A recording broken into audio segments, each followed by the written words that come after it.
here. Steve, can we do 30 seconds and out?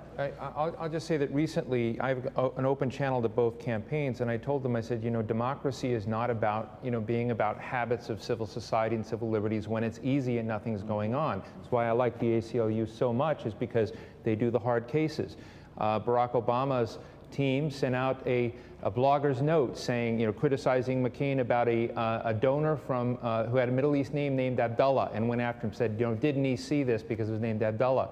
The spokesman who sent it to me was named Hari, and I said, you know, it could have been a name Steve, and to be typecasting people by that kind of name from the Obama campaign is a huge mistake. Let me stop you right there, and we're going to come back in a minute, and we'll do foreign policy in the last segment. And I thank you for your patience till now, but we'll be back in just a minute.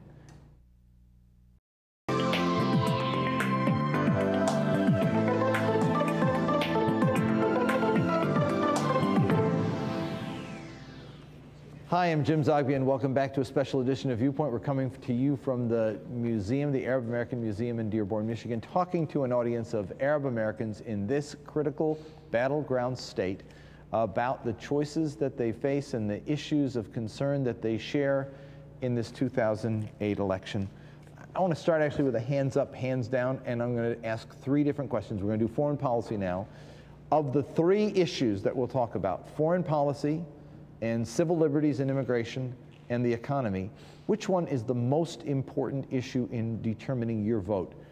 Those of you for whom the economy is the most important issue, raise your hand. Those of you who think civil liberties is the most important issue, raise your hands. And those of you who think that foreign policy is the most critical issue, raise your hand. 1 vote per.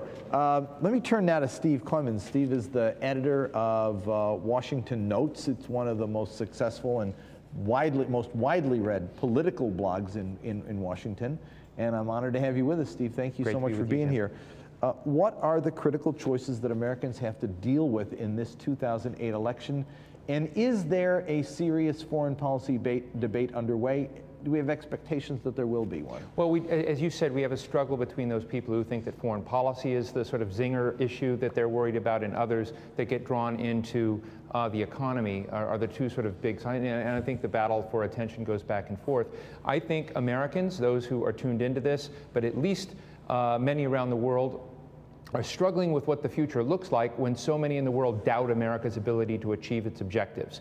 That that America's mystique as a power has been punctured somewhat by the experience in Iraq. Our allies don't count on us as much.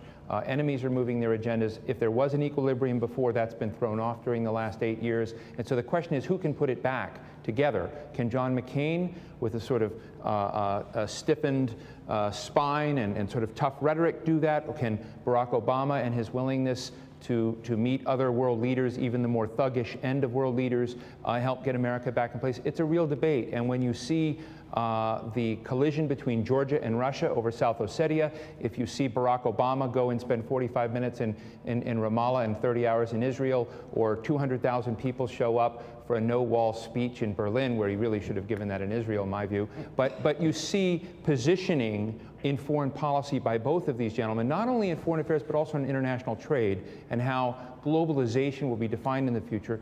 This does also matter and hit people's pocketbooks, and it also deals with America's points of leverage and the ability to change, you know, history as we look forward and try to restore America's national security portfolio, which I think is in really crappy shape, to tell you the truth. But there is a difference between the 2. Yes. There is this sort of, somebody described John McCain as not unlike the first Bush term. Right. And Obama as more like his father's term in office, or like the second Bush, discovering diplomacy anew. There's a difference between them. Yeah, what shocks me is in 1994, I moved to Washington, D.C. as the first executive director of the Nixon Center. John McCain was one of several members of Congress on my board. This is the man who helped lead the normalization efforts with Vietnam, was pro-engagement with Yeltsin's Russia, was pro-engagement with China. That's not the John McCain we see today, who largely looks not like George Bush today. He looks like George Bush right after 9/11 in terms of a neoconservative influenced candidate.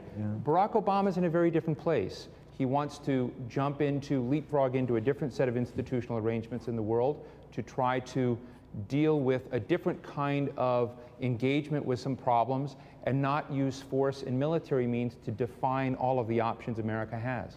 Let me talk to the folks out here, because we've got an audience of people coming from different parts of the world. We have an Iraqi American community, a Lebanese community, a Palestinian, all Arab Americans, but all of them with experiences, in some cases family connections, back in the Middle East. I'm going to go to Ramzi, Dalloo, for a minute. He's an Iraqi American. Do you see a difference in the candidates, and how do you think people in Iraq and in the Iraqi American community in particular are looking at this election?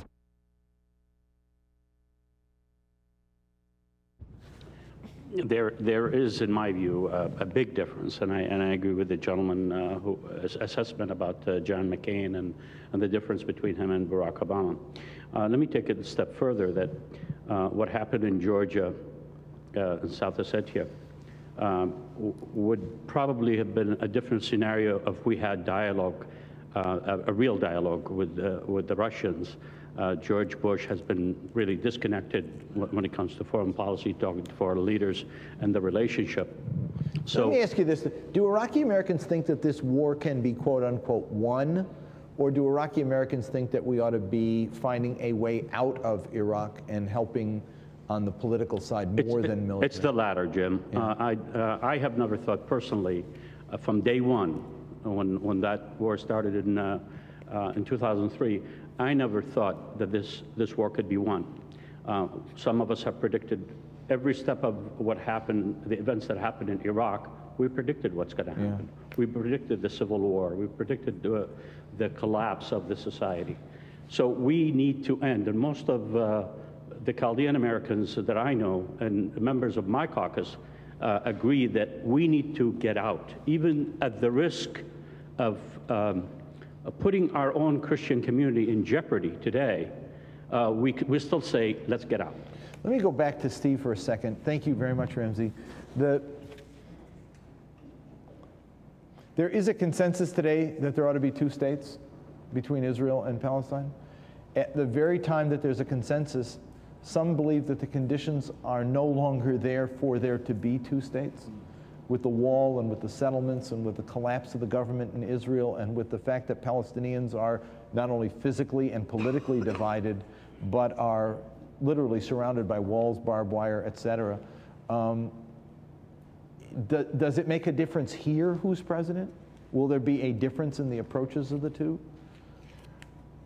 I go back and forth on that question. Some days I think that we need a Nixon goes to China approach, and so if you can deal with the logic of the situation, you might lead a John McCain into that. I think, though, given who his advisors are today, and as we look at the complexion of his campaign, I think it's highly unlikely. There are a lot of problems as well around Barack Obama. He has many advisors who are also what I would call sort of permanent members of the Middle East peace business, whom I would like to see put out of business by getting a solution. When you look at the Israeli-Palestinian situation, one sees very quickly that the conditions we see, i.e. the breakup between Fatah and Hamas, for instance, no matter where people are with this, was something manufactured by the United States. George Bush went to the UN General Assembly and told President Abbas, you must break that apart. And that was after the Saudis had helped put things back together. I think the Saudis could put things back together, but they won't do so unless we won't stop vetoing that. So the conditions that we're dealing with are flexible and pliable if we want them to be. So fundamentally, it's not only will, it's also, you have to realize that the notion that we're not going to intervene, we're all intervening. Mm-hmm. We've all intervened in what's going on there. So the intervention has to become fundamentally a constructive one. And it will work down the road because the costs of failure are rising each time there's a failure. I wrote a piece recently called "The Stakes Have Never Been Higher." I think that's true, but one of the things that always intrigues me is that when I used to debate with Israeli supporters back in the 70s, they used to say, U.S. should not be involved at all. They should give $3 billion a year, and they should give all the political support and veto everything that comes up before the United Nations, but keep out of it, which is kind of an interesting twist on logic. Anybody here from